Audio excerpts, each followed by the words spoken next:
Darala ko pa siguro itang tula, uling napon na pigma social media ing 60, ing kanama pulong anibersaryo ning pangatatag ning parokya ng San Matias Apostol.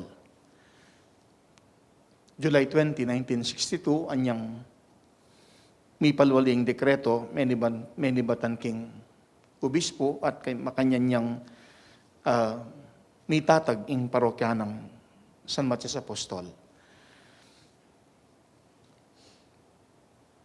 Daki ning pamagsadya, belikan ming kwento nung makanano yung may tatag ing parokya ng San Matias Apostol. At misang pang ikit kenitang madalas kong sasabihan nating grasya king disgrasya, umekad itang amanon tamong king bi atin mo namang blessings in disguise. Pauli na kasi ning metong pami kaintindi ka rin king kabalianan king Santo Tomas, king parokya ng Santo Tomas. Iti imeging sangkan o ba't misa na yeldo, ing kura para ko, Padre Esteban David, miglakad yang menibatan king kabalianan at migpabandaya king San Matias. Daralaning Santissimo. Uli naning pami kaintindi. At iting meging sangkan, ing pamagmisa ng Padre Esteban David, may ganap na king bisitas ning San Matias. At kitang aldo-aldo ng pamagmisa, pisyag na ning may Mario, ing sana magiyang parokya ing San Matias. At ing mapilang baryong may nibatan, bukod king San Matias, ing may salipit, bat king parokya ng Santo Tomas, ing Pau, daki ning Santo Tomas, at ing King San Fernando naman ing Pandaras. At pati ning Balangkas, sakop na pala kanita ning Santo Domingo Minalin, yang binilog king meging bayong parokya. Lalawin ke, na ining namita taging parokya, uli ning maglapong grasya.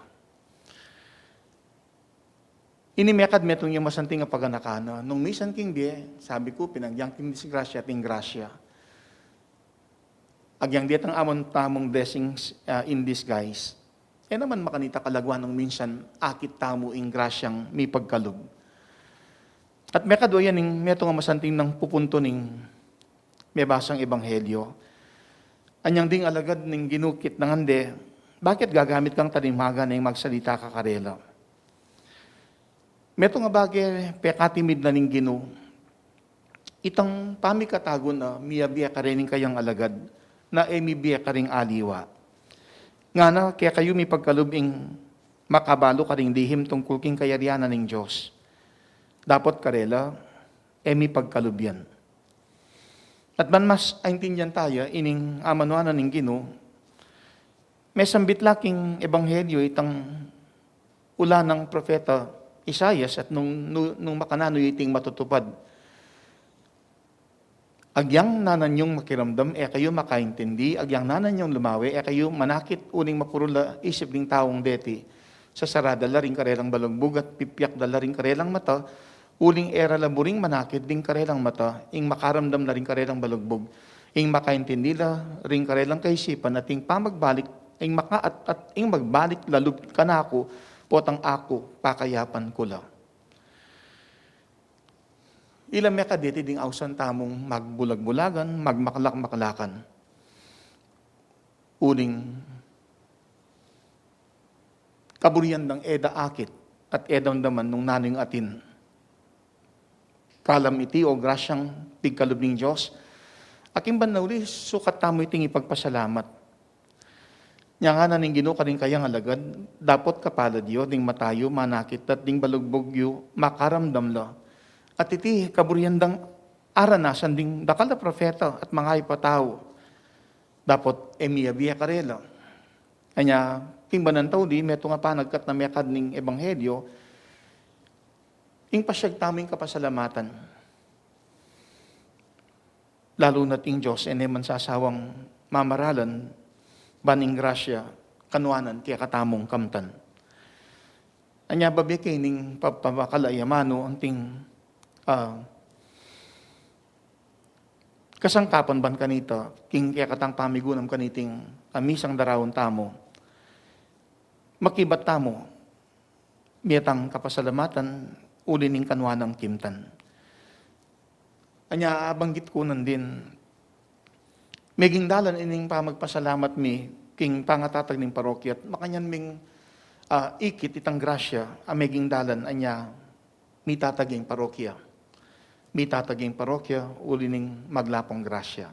Mo kanita, ang gaman yeni, uling banggit ko, king mismong pamagsadya, at king kaniting mesambit ng katatagan na 60, karakala pamikatago na ikit ko, ating grasyang, ating miglapong grasya, king pangatatag ning parokya. Anya namong misang lapitan na ako ning kanakong sekretaryo, at anyang i-request na kambening kayang kayabi king Committee on Programs and Documentation ning 60 organizing team, may request lang gawang team song. At ako naman kamalayan nung kapilan niyang aldogawan o makanano kalambat. Pero pepakit ning apong Ginoo makanano yung manigobreng banal espiritu at king mapilan mong oras ikwa keng ayari ing lyrics ning kanta apiaman siyagan kung sisentane ing parokya. Ating kapag nasan na subukan ko kayang dinan kaya namang sunes o musika hanggang simple mo. Pero pasayangan kay ning katatagan, misan niya mo mag-senior ing parokya, 60 years. Anya, kinilala ko itang kagiwan daring aliwa, at buri ko sa aking parokya ay magawaing kanta, ing musika. Nya lepitan kay ni metong karing organiste, Kombeng Manaloto. Pero niyang kasabihanan kay Kombeng ating kung sulat lyrics ding kanta, ang maging team song ning kaya katamong pamagmasusi keng 60th founding anniversary ng parokyan sa Mas Apostol, malyari may lapatan musika nga ako. Balo ko naman, agyo na eh. Pero yung inspirasyong tinggap na, pasahog takang kong Ray Kison nga na. Misana na akong asopan kong Ray Kison, niyang gawan kay itang lyrics na ning maging theme song ning ACYMO, Association Commission on Youth Ministry, itang kantang Manatili Takaya. At makanyang keng lepitan ni Kong Ray, minessage sa niyang kayari ko king lyrics, Lunis ita, pangagalingaldo, message kembeng ipangagalingaldo, may kibatiyo, isen meng agading ing lyrics nga ng Kong Ray. Agad-agad ko namang sinend kayo, 4:30 ning abak, at meeting at siya pala. Anyang tanggapan ng lyrics, bayang matutod pa si Bayo, sabi na, tinyang ayisip tono ng chorus. Sana ako niya akalingwan nga na. Pero ito palang martis ito, ayari niya naman ing sunis o music ning kanta. Potang babalikan kay pangagawa ning kantang 60 ning parokya. Kabilis ng kabilis kang aso dating lyrics, kay ba't kabilis ng alapatang musika, Kong Ray Kison, at kaling ikit ko itang ating grasyang may pagkalob. Asukat ipagpasalamat. At idagdag ko pa siguro kanyang aliwang activities, halimbawa, niyang gampanan mitang misang tipa novena, mumuran, pigaganakan ko itang gampanan ming motorcade. Pero kay ba't naning misa, tinok nanginguran. May kapag motorcade kami, at may console ko lalo, anyang kalub na ning motorcade, anyang gampanan niya ing ritual ning pamag-entrono, at gimpanan niya yung pamanuli ng Apo Matias, kay ba't naning alos mabulan, na migmisa kami pansamantala king Santo Niño Chapel, uling pagawaya kanita ing bubungan ng pongki sa mining Pisamban. Ot kabut biglang minuran. At para ka na ako itang masalayang tanda, ating grasya. Pero nga kupin, ating blessings in disguise, poto ating grasya na etamo kamalayan, anyapin, etamo papasyaging kapasalamatan. Anyayan, ing grasyang kaya katamong adwan, sana parati tamong akit, ing pagkalob ng grasya ning Apong Ginoo. Grasya o kanwanan na kaya katamong akakamtan ang maging dalan o mitulak bani pa siya tamo ing kapasalamatan. Kaniting aldo ning kapiyasan ng San Lorenzo ning Brindisi, 16 yang banuan yang kilalanan ng kayusan ning Apong Ginoo, dinubya ka ning Cappuccino. At ginamit na may akading kayang gelingan, lalo na king pamagsalitang miyaliwang lengguwahi, at maging malagwa para kayo may kading ipanaral ning may pabalita, ing miyayaliwang lengguwahe o amano. Pero metong kwentong masanting din pansyat may kadi yan ing metong karing kasangkanan, kaniting aldo, kikilalanan ing kaya panat kabanalan ng San Lorenzo ng Brindisi.